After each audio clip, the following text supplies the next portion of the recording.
Okay. Good afternoon. It is 1:30 p.m. on December 2nd, 2025. I will call this regular meeting of council to order. I welcome staff and councillors in the room and those in the gallery, those joining us on our Zoom platform, and those who will watch the broadcast on our YouTube channel later on. I begin today's meeting by noting that today is Giving Tuesday. And I mention that to give thanks to all of the local charities and groups that have come forth in the last year and several months to support our community, and to credit all those individuals and groups from around the world who have responded to our needs here in Jasper, and to recognize that people suffering from climate catastrophes around the world are also in need of assistance. The need grows as we see across Canada with wildfire season and atmospheric floods and droughts every year. And so I take this opportunity to encourage those who can to give on this Giving Tuesday. Councillors, you have before you today's proposed agenda. Are there any additions, deletions, or other changes to be made to the agenda? Councillor Waxer.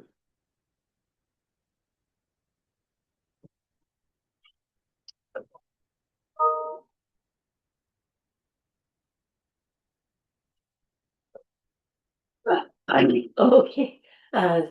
Thank you, Mayor Ireland. I would like to include item 6.3, recommendations from the HR committee regarding appointments to boards. Thank you. Councillor Waxer. Let's see if we can add that to one motion if there are any further motions. Councillor Roger has not yet been able to join us.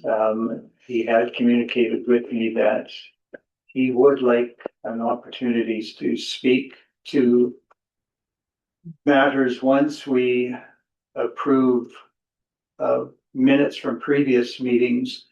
So I wonder whether I might prevail perhaps on you, Councillor Waxer, to add to your motion to add an item 3.5 to the agenda, business arising from the minutes.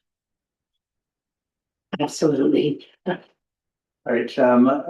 I will accept then a motion from Councillor Waxer that council amend the agenda for today's meeting by adding agenda item 3.5, business arising from the minutes, and agenda 6.3, the Human Resources Committee report and request for decision regarding appointments to boards and committees. All those in favor? There are none opposed. That is carried. And I would look then for a motion to approve the agenda for today's meeting as amended. Again, Councillor Waxer, thank you for that. All those in favor? There are none opposed. That is carried. We have several sets of minutes for approval before us today, beginning with the minutes of the regular meeting of September 16th, 2025. Are there any errors, omissions, or corrections required to be made to those minutes?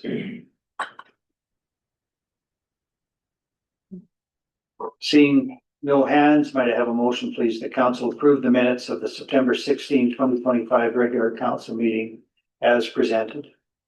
Councillor Hall, thank you. All those in favor?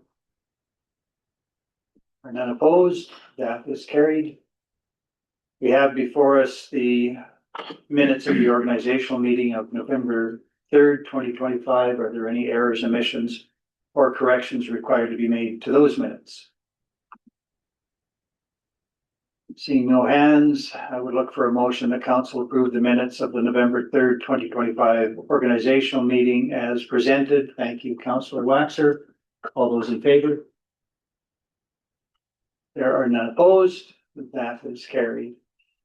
And we have before us the minutes of the Committee of the Whole meeting of November 18th, 2025. Are there any errors, omissions, or corrections required to be made to those minutes?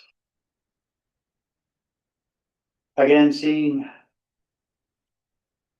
no hands, I would look for a motion that council approve the minutes of the November 18, 2025 Committee of the Whole meeting as presented. Deputy Mayor Melnick, thank you for that. All those in favor? There are none opposed. That is carried. And finally, we have before us the minutes of the budget presentation meetings of November 25 and 26, 2025. Are there any errors, omissions, or corrections required to be made to those minutes? Seeing no hands, I would similarly look for a motion that council approve the minutes of the November 25 and 26, 2025 budget presentation minutes as presented. Councillor Frechette, thank you for that. All those in favor? There are none opposed. That is carried. That takes us to the newly added. Yeah, I'm good. 3.4, sorry, business arising. Councillor Roger? No, I'm just saying hi, I'm here. Oh, all right. Is there any other business arising then from any of the minutes that we have, minutes of which we have just approved?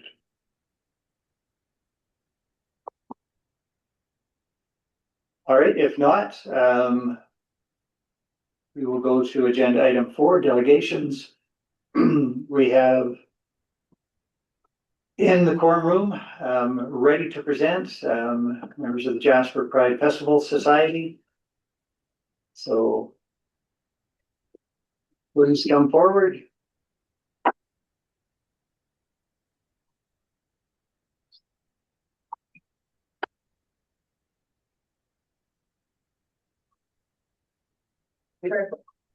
Start anytime.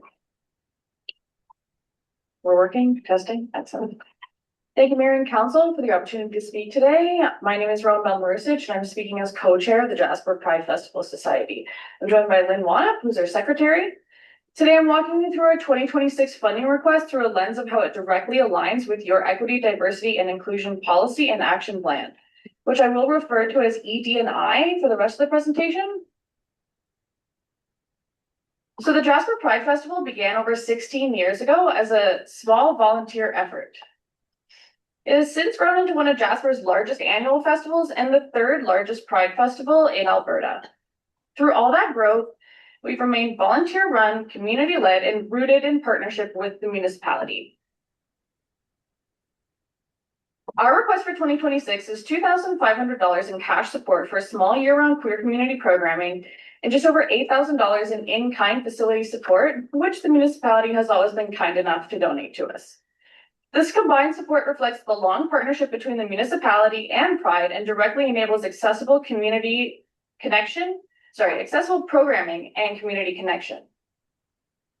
As you can see in our statements here and in your agenda packages of financial position and revenues and expenses, we budget responsibly. Our revenues diversify between sponsorships, grants, ticket sales, and we ended the year with a modest surplus and stable cash on hand. This is where we really want to connect our work to your ED&I commitments. Your ED&I policy, E15, states that a successful community is one where the unique contributions of residents with different backgrounds, abilities, orientations are welcomed, invited, and actively sought. It also commits the municipality to reducing barriers to participation in municipal facilities, programs, and services. Your ED&I action plan takes that further, and it calls on the municipality to recognize diversity, inclusion, and equity as critical to community well-being, support inclusive programming, ensure public-facing activities are accessible and equitable, and build strong partnerships that celebrate community diversity. These themes run across your action plan in areas of focus 9, 10, 11, and 13. Pride is a direct, practical expression of those commitments. Our festival and our hopeful year-round programming create low-barrier, welcoming spaces for local queers, newcomers, and allies. People often tell us this is the one place they feel fully seen. And our mandate as a society may be to put on a Pride festival and not provide programming, but we want to meet the community demand. Any year-round programming we can manage is entirely board-led, and our festival funds are not used. This is the main reason for the ask of the $2,500. We are also ineligible for the Community and Economic Development Fund because of our asking for your gracious in-kind support. We cannot ask for both. And our approximate $8,000 ask is over the limit for administration to approve without council consent, hence one of the reasons being here. Residents consistently ask us for more of this kind of programming, and post-wildfire loss has only increased that need. We also work closely with community allies, including nonprofits, businesses, volunteers, which shows broad support from our community for Pride. In short, a relatively small municipal contribution supports a major community festival, provides inclusive year-round programming, and advances the municipality's own ED&I commitments. It also aligns with the strategic priorities of previous council. Thank you for your time and ongoing support, and we're happy to answer any questions. Thank you for that presentation. Are there questions from councillors?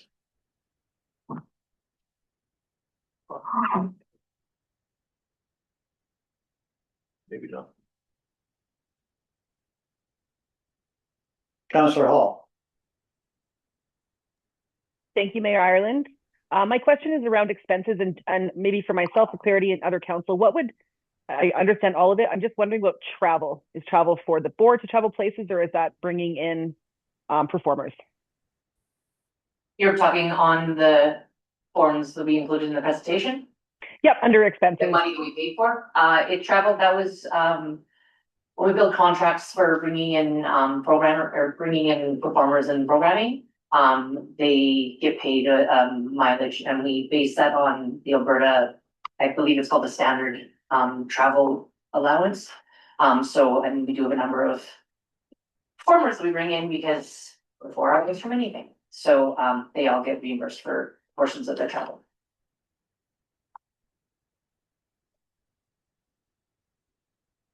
Thank you for that.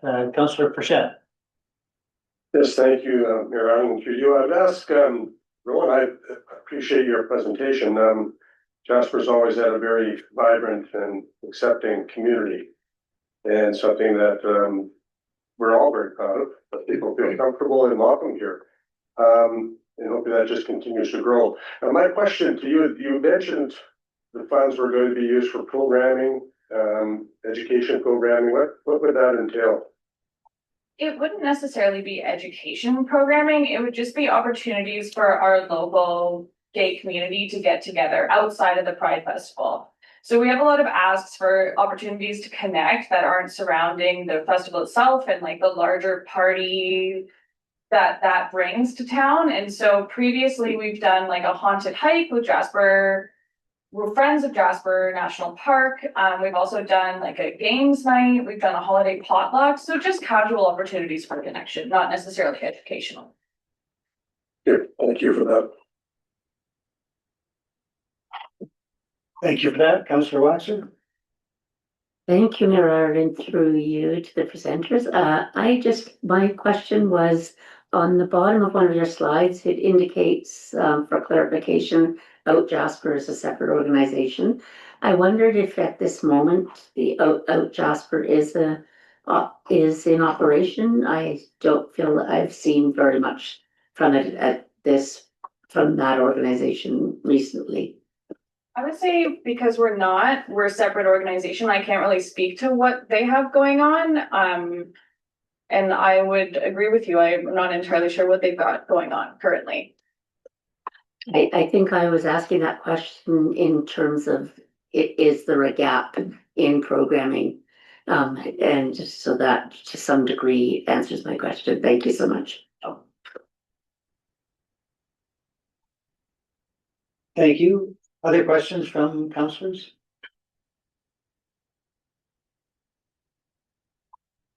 Deputy Mayor Melnick.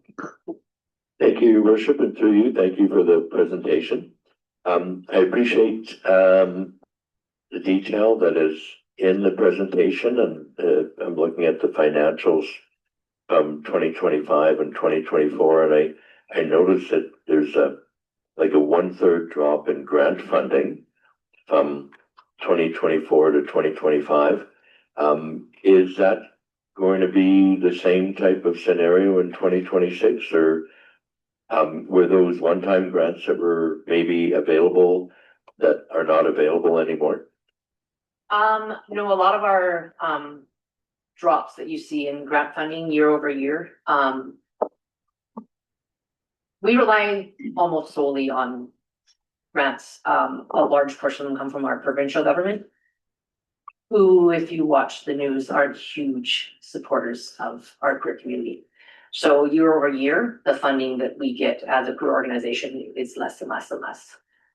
We've been approved for one grant that we have applied for already, that we applied for $90,000. Last year we applied for the same amount and we got, I believe it was 52,000. We've been approved for 37 this year.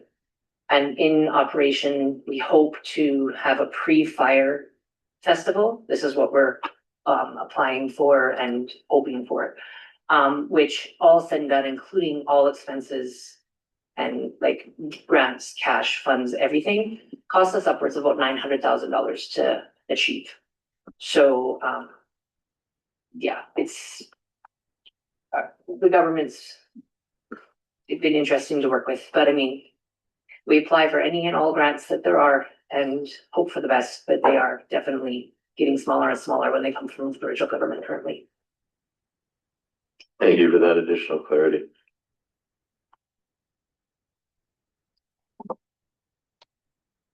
I have two questions for you.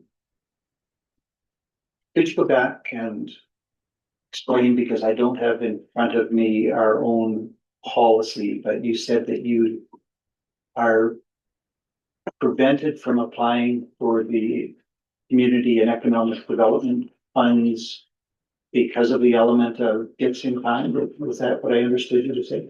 Well, it specifically states that we cannot receive any other financial contribution from the municipality if we apply for the Community and Economic Development Fund.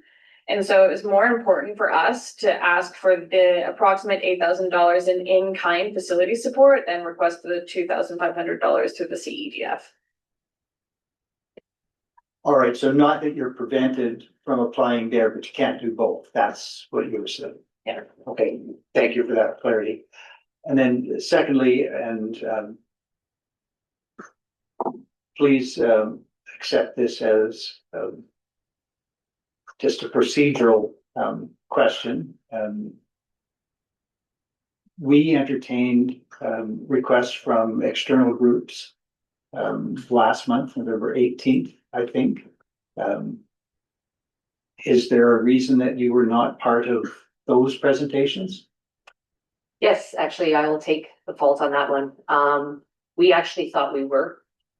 It was just a miscommunication on my part.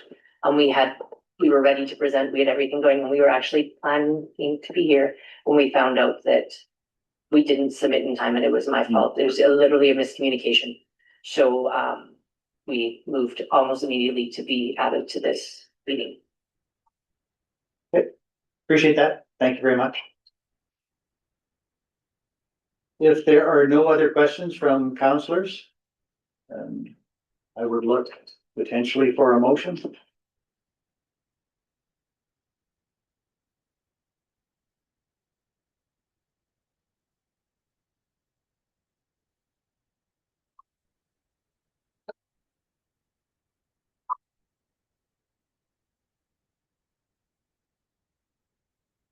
Councillor Frechette. I would move that council accept the presentation as read. That'll do.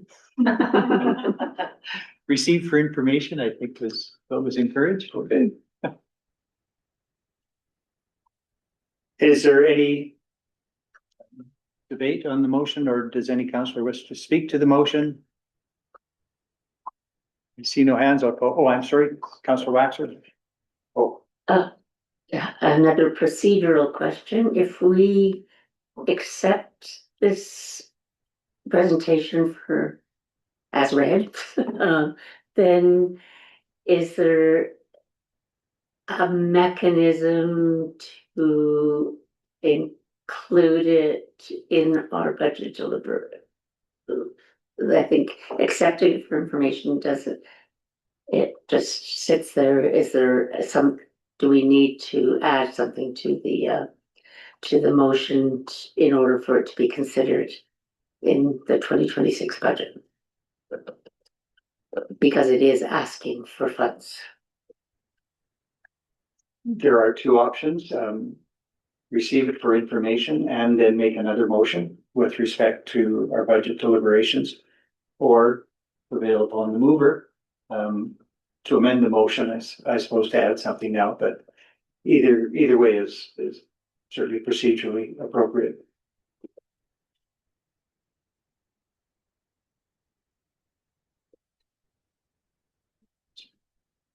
I have a question. Do wait till after the motion? I was about to call the question, and it's not part of the debate, but Okay. go ahead. We can be quite informal. Like I can win? No, and I just something, I guess a side note, just that, there's been some winter funding released by Red Cross that we are applying for, and sort of a way to, like, I don't know. But that term, there it is, sort of a scratch each other's back. Something that we have applied for is, funds to possibly use some of the spaces and pay for them outside of the festival. And again, because of our grants and things that we apply for, they're so specific when and where we're allowed to spend the money. But I just wanted to include that we are actually hoping that outside of this ask, we are hoping to possibly put some money back into the municipality because of your support. Thank you for that. We have a motion. If I see no other hands, I will call that question and then entertain a further motion at the vote of council. So with respect to the motion by Councillor Frechette that we receive the presentation from the Jasper Pride Festival Society for information, all those in favor? There are none opposed. That is carried. And Councillor Waxer, did you have an additional motion that you wish to make? Yes, thank you, Mayor Ireland, that the presentation from the Jasper Pride Festival Society be forwarded to budget deliberation, to the next opportunity for budget deliberations. Thank you for that motion. Thank you for that motion. Does any councillor wish to speak to that motion? I see no hands. I'll call the question. All those in favor? There are none opposed. That is carried. Thank you for your presentation. Appreciate it. And that come forward, we will next be entering into further budget deliberations next week at Committee of the Whole. May I ask one more question? I'm sorry? May I ask one more question? Just in I guess, interest, but, so the $2,500 ask and then the in-kind, does the in-kind go to budget as well or just the $2,500? I don't know. I think well, goodness, that's hang up. It all will, because we would have to direct administration with respect to the in-kind request.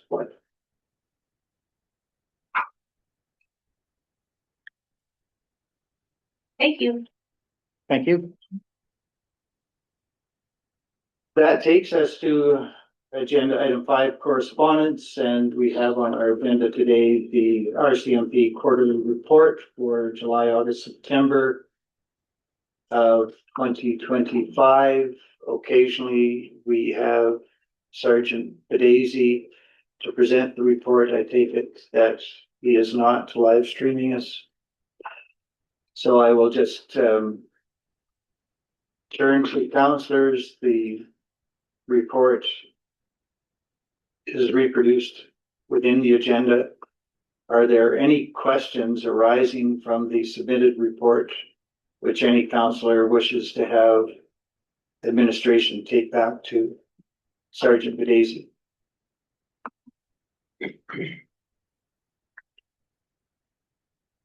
Deputy Mayor Melnick. Thank you, Your Worship, and through you, I'll ask Director Nadon. On page 56 of our agenda, 55 potentially. Let me just get to that page. Statistics overall are fairly consistent. However, mischief and other has kind of gone back to levels that we haven't seen since 2021, after a few years of being relatively minor. So that is one of the spikes that I would hope we could find out a little bit more about. And then on page 56, under property damage, non-reportable, and reportable, we seem to see and MVC, I'm taking that's motor vehicle collisions, a significant spike over the last year. Maybe closer, in one instance, closer to previous years, but I would be interested to know if some of this may be related to the recent construction activity in the community, or if this is just back to normal levels. Those two numbers seem to stand out compared to 2024.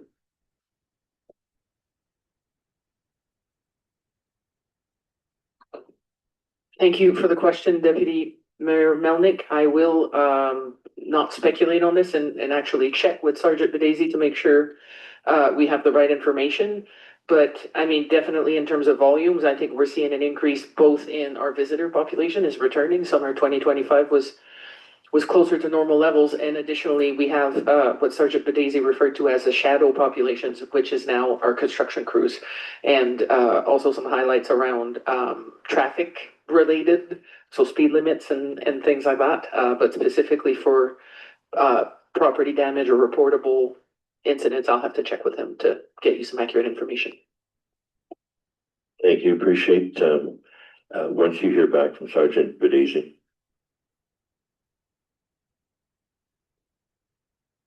Thank you, Deputy Mayor Melnick. Are there other questions to pass along to Sergeant Bedazy? Councillor Waxer.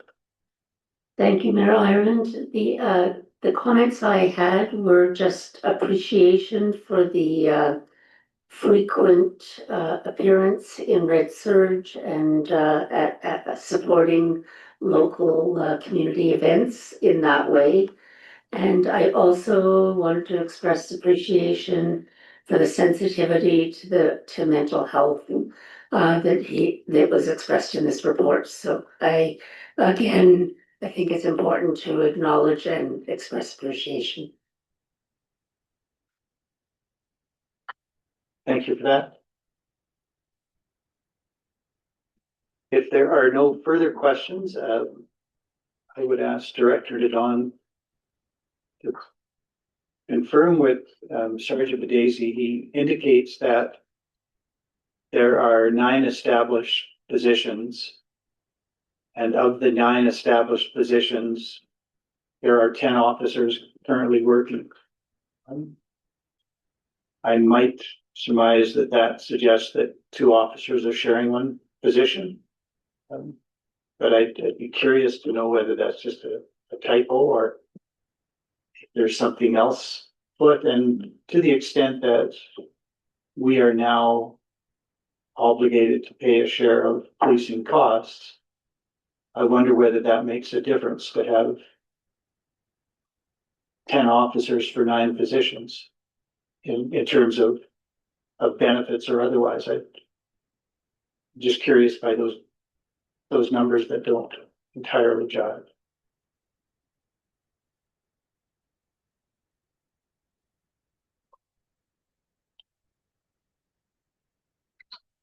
If there are no further questions, for Director Dedon to take back to Sergeant Bedesi, I would look for a motion that Council receive the correspondence from the RCMP for information.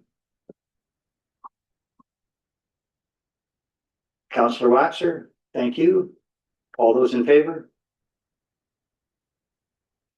There are none opposed. That is carried. That takes us to agenda item 6, new business, and we begin with the JRCC progress updates. And Mr. Alphonse. Thank you very much, Mayor Ireland and Council. My name is Doug Olthoff. I am the Manager of Housing and Social Recovery with the Jasper Recovery Coordination Center.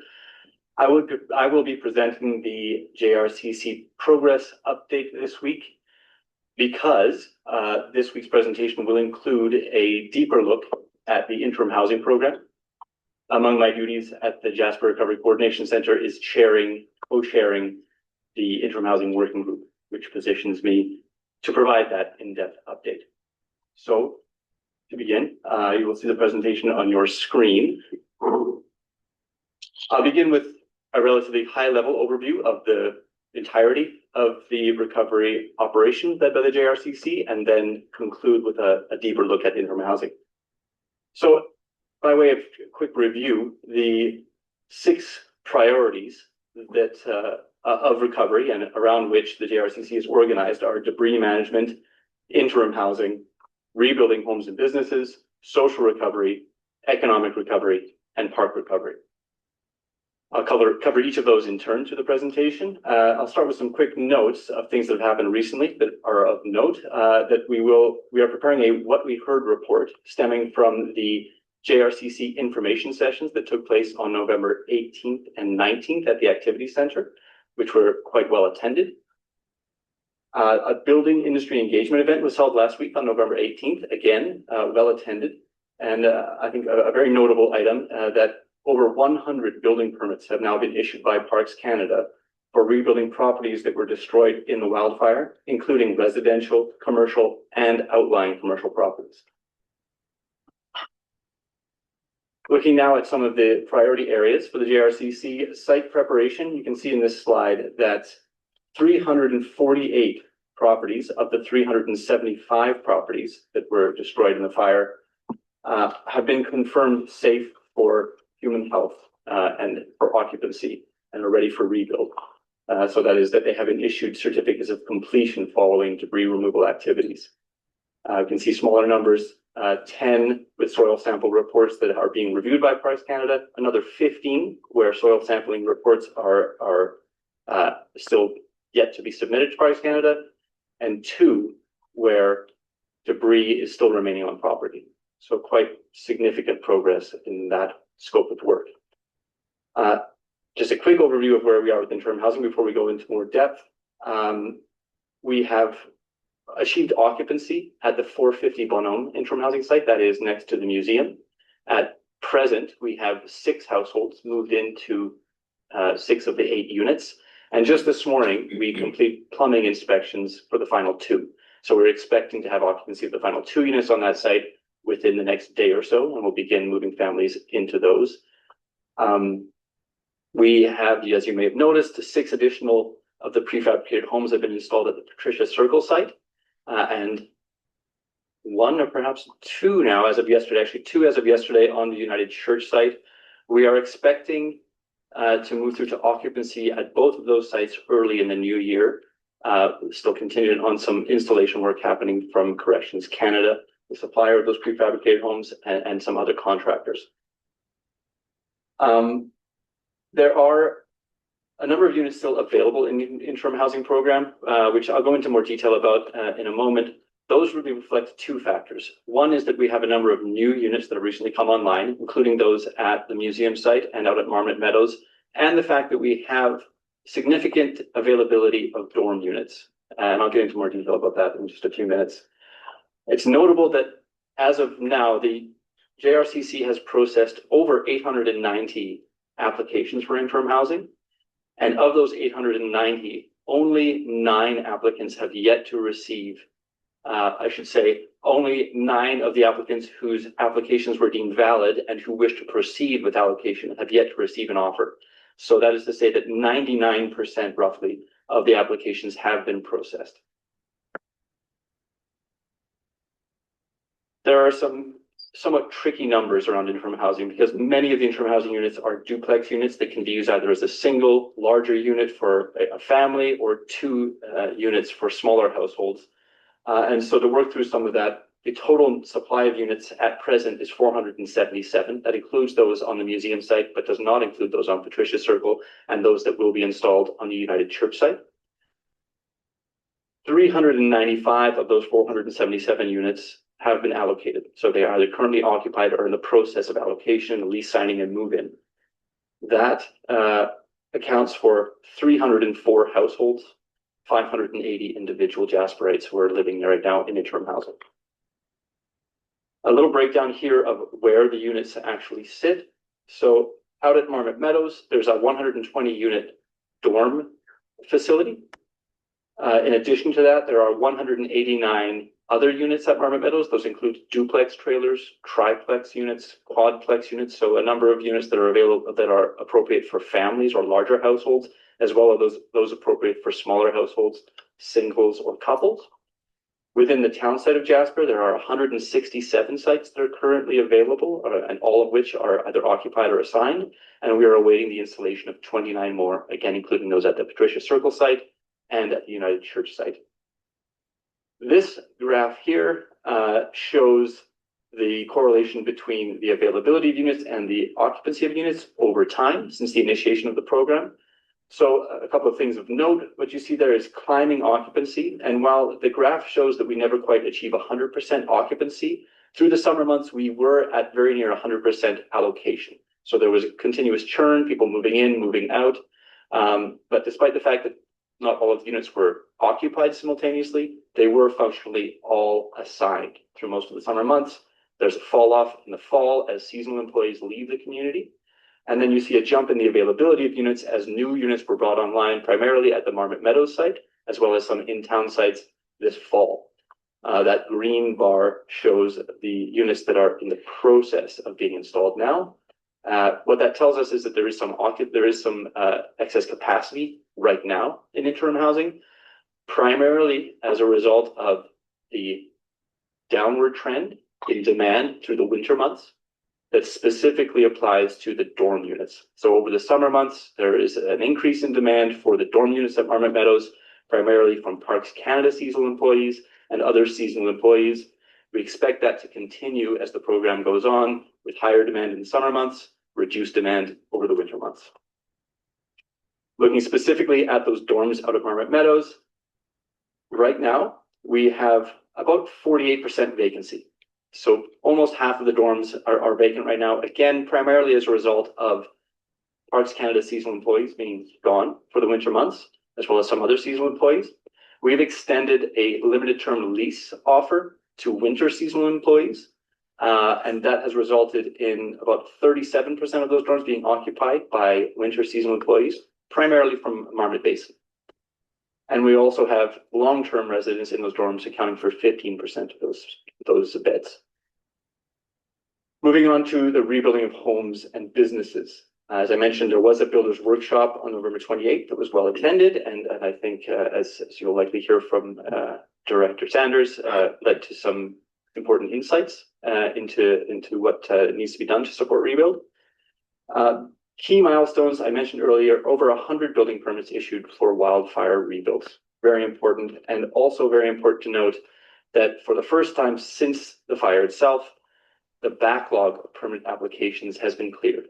So at present, all applications received by Parks Canada are currently under review. There is no standing backlog. If we look at where rebuilding is progressing in terms of the phases of rebuilding, we can see that 214 of those of the properties that have been identified as being destroyed within the town site are in the preparatory stage. They have not yet proceeded to applying for development and building permits, whereas significant numbers have moved on. A significant minority of those properties have moved into various phases of applying for building permits and proceeding with construction, with 9 properties having achieved occupancy. So I think a very important milestone for our community is that we are now at a stage where people are moving back into their homes after having achieved rebuild and occupancy. There are, as you can see from this slide, an increase in the total number of dwelling units based on building permits issued. So 54 net new building permit dwelling units with building permits. So moving towards that goal of increasing the supply of housing in the community. Moving to economic recovery, there is currently a evaluation of overall business health taking place, both through the JRCC with a program of calling out to businesses that have not renewed business licenses to assess their plans, the reasons for their not having moved forward with new business licenses. There's also an economic impact assessment underway that is being led by the Jasper Park Chamber of Commerce. The interim industrial park in the S block has achieved occupancy. So as of last week, there are businesses who lost commercial space in the S block as a result of the fire, have moved into the interim industrial park and are resuming operations in that facility. Also, the pop-up village within the town site is in operation through the winter months with a artisan sea can, the creative space between the trees operating through the winter months, as well as Rockaboo's ice climbing wall, which is preparing to reinstall the ice for a recreational opportunity through the winter months. In social recovery, the Pathfinders program, which I think most or all of you will have heard of, has concluded training for the year 2025. 72 Jasperites have completed the full slate of training for that program, so we're certified as Pathfinders. We expect to renew that program or renew training for new cohorts in the new year with the goal of achieving similar numbers. So by the end of 2026, having roughly 150 Jasperites trained as peer supporters with the core skills that are offered through the Pathfinders program. We are also offering a version of a peer support training program to junior and senior high school students. We have 40 students right now in the high school enrolled in a peer support program that offers many of the similar skills and abilities that the Pathfinders program offers, geared more towards youth. Last Friday, we launched the second needs assessment evaluation, so a formal survey of recovery needs in the Jasper population. We did this in the spring, beginning in March. We launched a needs assessment process that led to some pretty meaningful insights into what Jasperites require to support their process of recovery. We are repeating that process to get a picture of change over time and to dig deeper into some of the issues that were identified in the first needs assessment report. We've also increased the sample size of this report. So in the last go around, we sent surveys out to a randomly selected group of 800 households, chosen from the 4,035 households that registered with the Red Cross following the evacuation. And we got very good feedback from that sample, but we weren't able to dig as deep as we wanted into some of the smaller segments of the population. So we've doubled the sample size this time. We've sent the survey out to a randomly selected group of 1,600 households. Thus far, since Friday, we've received 300 responses to that survey. In parks recovery, Jasper National Park is planning to resume grooming of cross-country ski trails in the Whistler's Campground as an enhanced winter offer, particularly given that the Marmot Meadows site, where there has been cross-country skiing in the past, is now the site of interim housing. So we're very hopeful that we'll get the snowfall and that recreational offer will be available to all Jasperites and in particular to residents at the Marmot Meadows site. Winter camping is open for the winter season at Wapiti Campground through self-registration. The Canada Strong Pass that was available through the summer is available again through the holiday season with free admission to Jasper National Park, as well as 25% reduction in camping fees. So there is some hope that that will improve or increase visitation through the holiday season. Danger tree removal and assessment has taken place both in the Moline Canyon and the Edith Cavell Road, with geotechnical assessments ongoing to look at what possibilities might be for the reopening of those areas. And final trail work for the reopening of the Valley of the Five Lakes will begin in spring. That is the high level, if I can call it that, overview of the JRCC's work at present. I will now go to a bit more detail about interim housing. So the interim housing program has established a number of interrelated objectives, and we can list off a few that have been completed over the first year or so of work. We have completed the objective of expanding seasonal and temporary housing objectives. These were through a temporary use policy that allowed for RVs to be parked on vacant properties with certificates of completion within the town site. It also included temporary work camps, both within the town site through that temporary use policy and in outlying campground areas. The fair and transparent housing allocation was achieved through the establishment of a prioritization matrix, which we developed in partnership between the municipality and Parks Canada.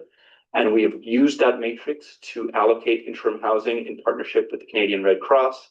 And as I said, we have progressed through roughly 99% of the applications we've received and made allocations of housing to all of those households that were eligible through the criteria of the program, that being eligible residents in Jasper, with only 9 households remaining and awaiting offers. And those 9 cases are cases in which there is no housing resource available that meets the specific needs of that household.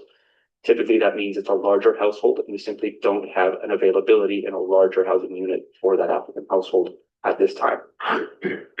Providing scalable and adaptable interim housing, we have secured funding primarily through Parks Canada for those interim housing units, and expanded the program. As I've said, we're continuing to expand that program through the developments at the in-town interim housing sites at Patricia Circle and United Church. We have achieved the transitional housing in the immediate post-wildfire period in the hotels. We conducted needs assessments. We selected and assessed interim housing locations and procured the units to house displaced Jasperites.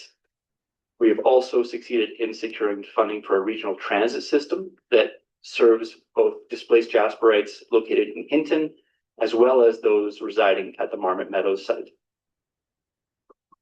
Looking at the applications, as I mentioned, 890 plus applications, you can see that 330 of those were removed from the process, either by declining an offer of housing or asking to be removed. We have put 305 households into housing. There are 42 in progress. We've had 102 households that have moved into interim housing and then moved out. There are 62 households that have been given an offer and indicated they will have a future need, but it is not at present. And there are, as the time of this, 50 without offers, but those include households that have been given an offer at the Marmot Meadows site and declined that, yet asked to remain on a list for allocation of housing within the town site. Our ongoing objectives are to plan and prepare for the demobilization of interim housing. Inevitably, this program will have to wind down, and we need to have all of those plans in place, and that preliminary planning is ongoing. We are continuing to expand seasonal and temporary interim housing options. That includes the renewal of the long-term resident camping program at Whistler's Campground, which will be back in 2026, as well as at the Sleepy Hollow campsite. And the Wabasso Campground offer for contractors will also be renewed for 2026. We continue with a fair and transparent housing allocation program that includes allocation of the unit types based on a connection between household composition and the characteristics of available housing units. So when we are looking at the allocation of specific housing units, we look at factors like the number of household members, the number and age of children, mobility and health issues, pets in the household, and we assess the availability of housing units and make the best fit match between that applicant household and the available units. Another objective is to provide scalable and adaptive interim housing. As I've said, we are continuing to expand the program with new installations of housing at the in-town interim housing sites. This sits alongside some excess capacity in the dorm option out at Marmot Meadows. As I've said, that is partially a seasonal issue in that the demand for that specific type of housing is down in the winter months. But we also note that all of the housing stock that is appropriate for larger households and families is fully subscribed. And so we continue to expand that stock so that we ensure we can fully meet the need of displaced families and larger households.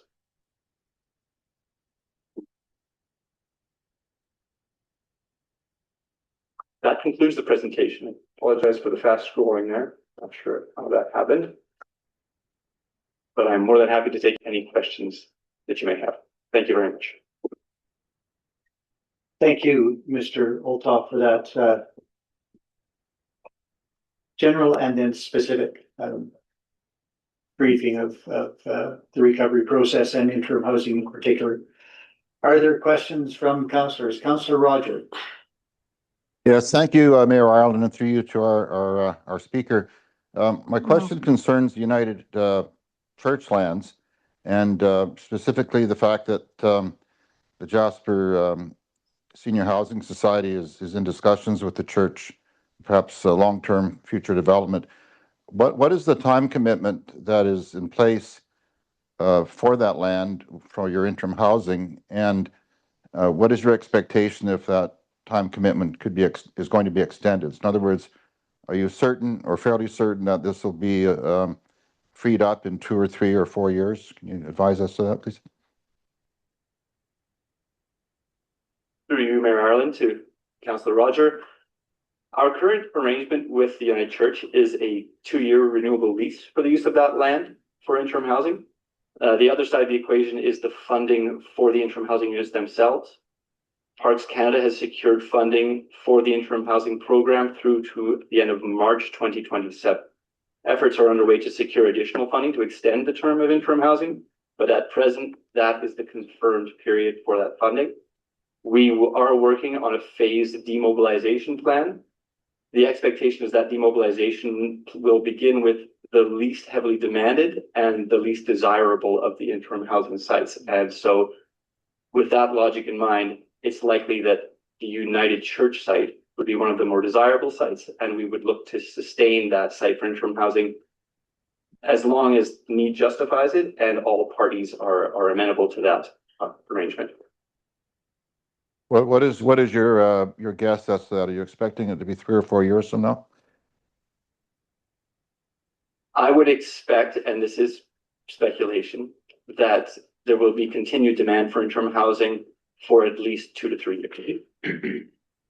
Okay, thank you very much. Thank you, Councillor Roger. Other questions? Councillor Hall? Thank you very much, Mayor Ireland. Through you to Mr. Olthoff, I have a few questions. The first being around rebuild dwelling units. Net new of 54 out of 209. Does that mean that out of 209, 54 have chosen the option of building a new unit? Through you, Mayor Ireland, to Councillor Hall, the answer is yes. Okay, so about a quarter-ish is what we're seeing. Yes. My second question is, will there be another youth Pathfinder program in the new year as well? Protocol wise, I have to answer the question. Yes, that is correct. I will just note that the youth program is not being referred to as the Pathfinders program, owing to the existence of a Girl Guides of Canada program for youth called the Pathfinder program, and some lack of clarity that arose from our choice of that name. So the Pathfinder program refers specifically to the adult program, and we are in the process of identifying a new name for the youth program. it certainly will continue in the new year.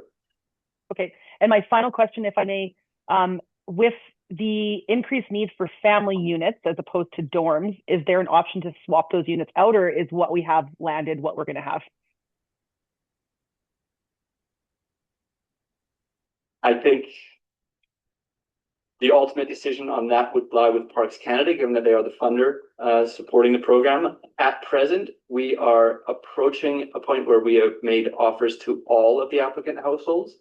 So at this point in time, we don't expect significant additional demand for larger households in need of interim housing going forward. And the current stock we expect should be able to meet the demand for the next period of time. Okay, thank you very much. I appreciate that. Thank you, Councillor Hall. Other questions? While other councillors formulate the question, I would like to go back to the Pathfinder, as Pathfinders, the 72 adults who have gone through that program. Do they keep track and submit records of the number of individuals, not by name, of course, but are we able to track the extent to which their training begins to benefit the community at large? Thank you for the question, Mayor Ireland. It is a challenge with the program in that we are providing training to community members at large. So we are not, in a strict sense, training a volunteer force, but rather adding capacity to the community. So we don't track, for example, something like client interactions or number of conversations. We expect that Pathfinders use the skills they've developed in many interactions with people throughout their day. At the same time, we do find value in getting some feedback from people who've been involved in the program to get some sense of how and when they use the skills they've developed. And we do that in more of a qualitative way through our interactions, the monthly meetups that we hold with Pathfinders, and in conversation with the primary funder of the program, Pursuit. We have been asked for some more evidence or testimonials of the benefits of the program. And so we will be taking more steps to gather that feedback from graduates of the program. But in terms of strictly tracking interactions, that's not something that we're able to do accurately and isn't necessarily in keeping with the intention of the program. Thank you for that. I have a question as well regarding the housing allocation matrix. Are we at a point now where anyone who has applied can be considered, or is the matrix still a determining factor in the allocation of housing units? So the criteria for inclusion in the program haven't changed. They are that you are an eligible resident in Jasper. So anyone who applies and can provide a statutory declaration of being an eligible resident in Jasper will be considered for allocation. Where the prioritization matrix will come into play and will continue to be important in the program is in that small number of applicant households for whom there is not currently an appropriate unit available. So we have at the moment 9 such applicant households. If tomorrow a unit becomes available and we have to determine which of those households will be given the offer, the prioritization matrix will come into play. I think I understand. Thank you. Deputy Mayor Melnick. Thank you. Thank you, Your Worship, and to you, I'm encouraged on page 68 of our agenda package at the number of building permits that have been issued. I think that is well on pace to what was the expectations, maybe even a little ahead. And with the permit backlog being cleared, do you have a current approximate number of days it takes for a clean permit to process through Parks Canada? The numbers have been decreasing month over month, which have been impressive, which I think helps our situation. But do you know the current number of average number of days for a clean permit that's put in? Through you, Mayor Allen, to Deputy Mayor Melnick. Unfortunately, I don't have that metric on hand. I'm more than happy to find those numbers from our colleagues at the Parks Canada Realty and Municipal Services Office and forward that along to council. Thank you. And going back to the Marmot Meadows site, while there are vacant dorms, understand our workforce has that bell curve type of scenario. I imagine all of those units are committed for the summer of 2026, either with Parks Canada employees or other employees that we're anticipating will be here to service our visitors and provide the necessary services within the community in the park. You don't see vacancies in Marmot Meadows over next summer, do you? Again, through you, Mayor Arlen, to Deputy Mayor Melnick. I don't think it would be entirely accurate to say that they're all accounted for. In the summer, a significant number of the currently vacant units will be taken up by Parks Canada seasonal staff, but there will be additional vacancy. I don't think I can give you the specific number. I think it'll be in the range of 20 to 30 beds in the dorms available outside of the Parks Canada demand. And we will, of course, be accepting applications for those units, and we expect that they will be full through the summer months. Thank you. And if I may, my last question, and it may have been in the applications, we talked about the availability of camping for contractors in the two different campsites. Am I recalling correctly? Whistler Campground, there will still be availability for residents if they choose to apply for sites the summer of 2026 in Whistler's Campground as well as an option for housing? That is correct. Thank you.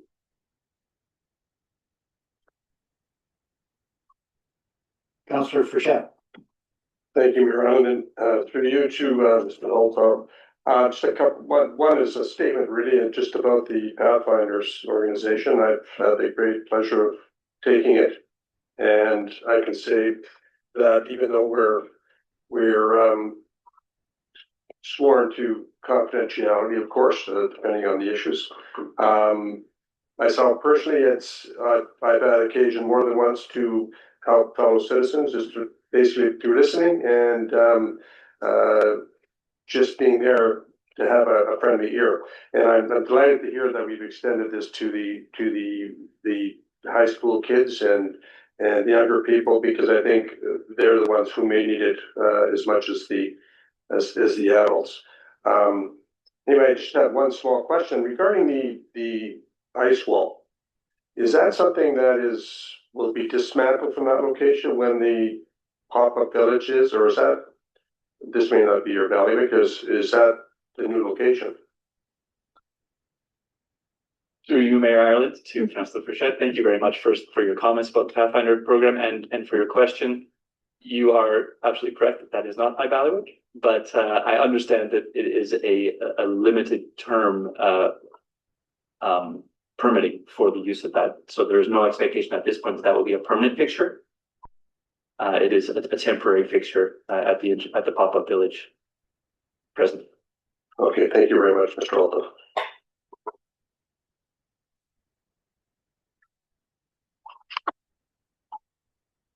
Thank you all for those questions, and thank you, Mr. Holthoff, for your report and responses to questions. If there are no further questions, I would look for a motion that council receive the progress report from the JRCC as information. Councillor Waxer, thank you. All those in favor? There are none opposed. That is carried. Thank you again.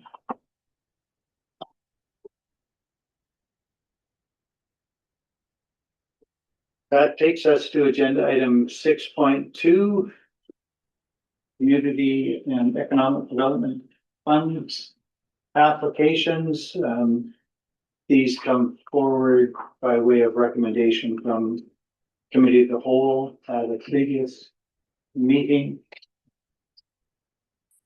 And unless there is there are further questions for administration, I would look for a motion from a councillor, and the council approve the allocations as indicated and as recommended by committee of the whole.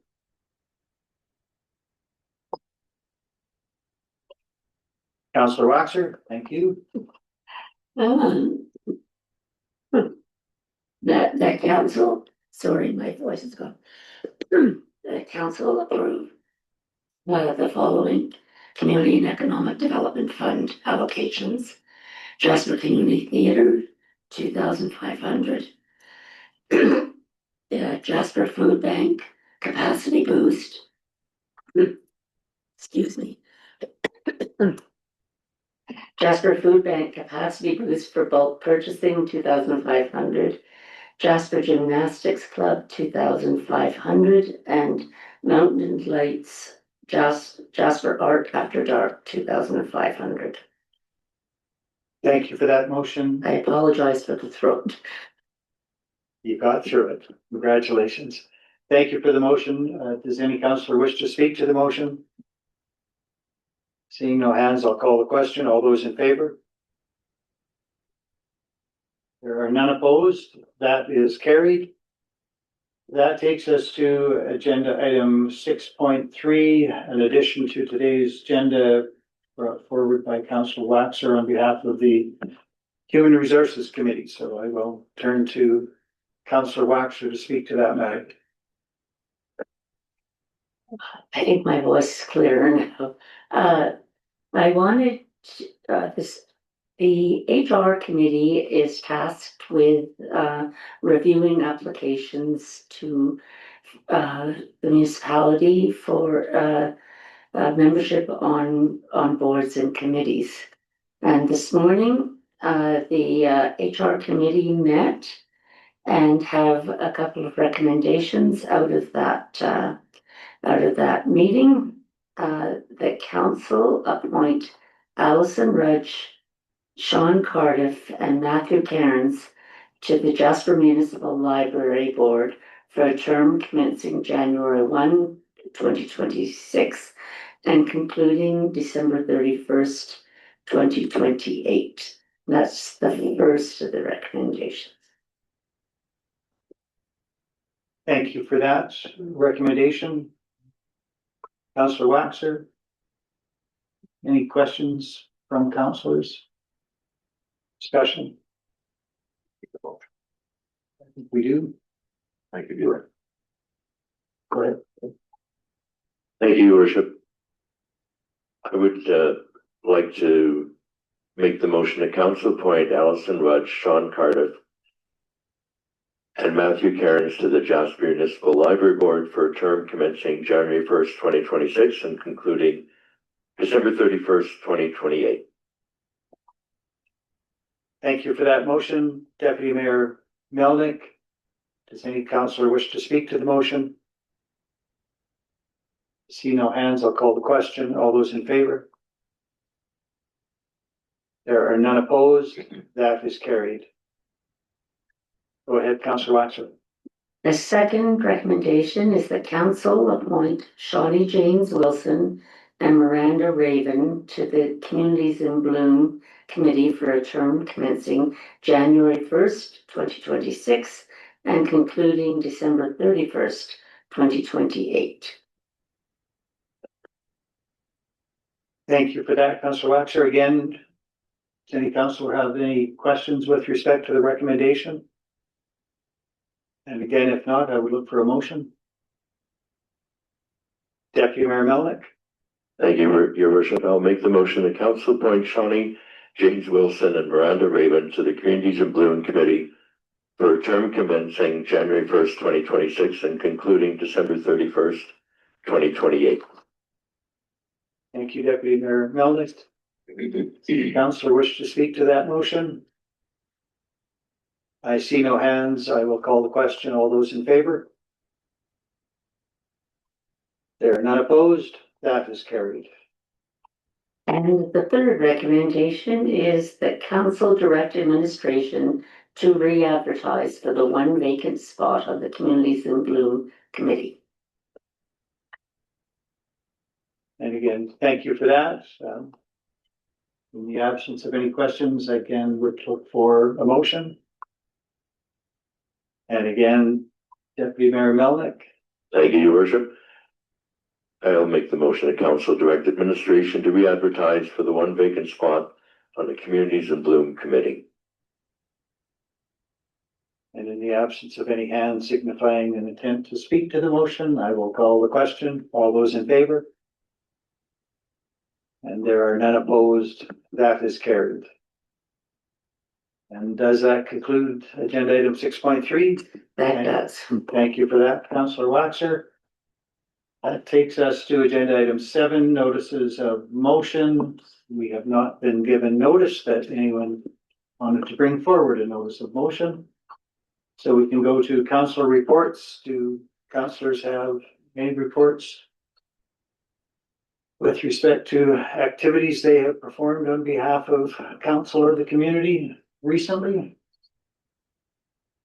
Councillor Waxer?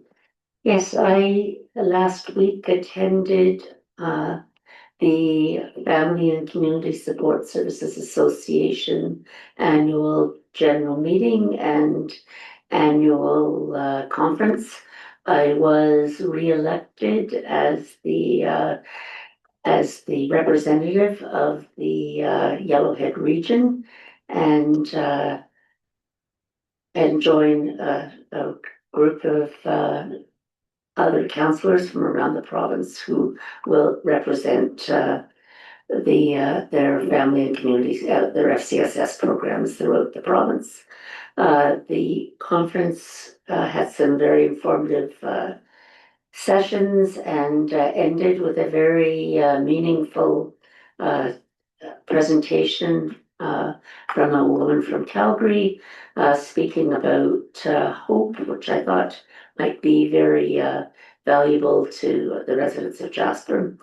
I was able to purchase a couple of books from that event and have donated them to the library to be available to, and were signed by the author and to presented to the residents of the community.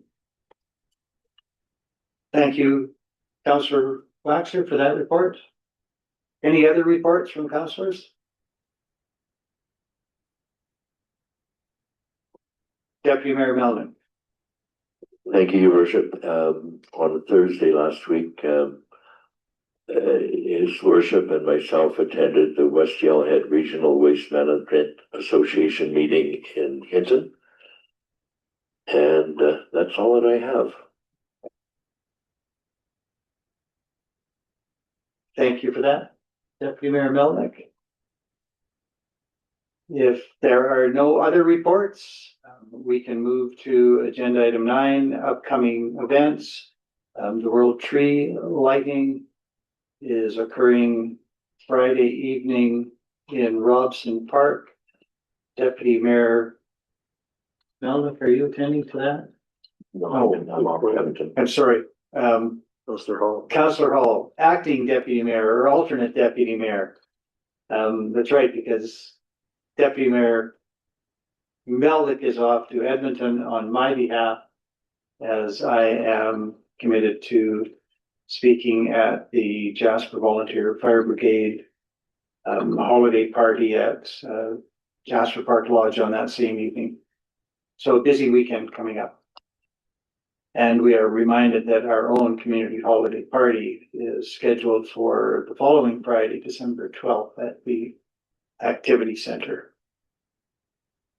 Are there any other upcoming events of which council should be made aware? It appears not. We get to agenda item 10. I would look for a motion to adjourn.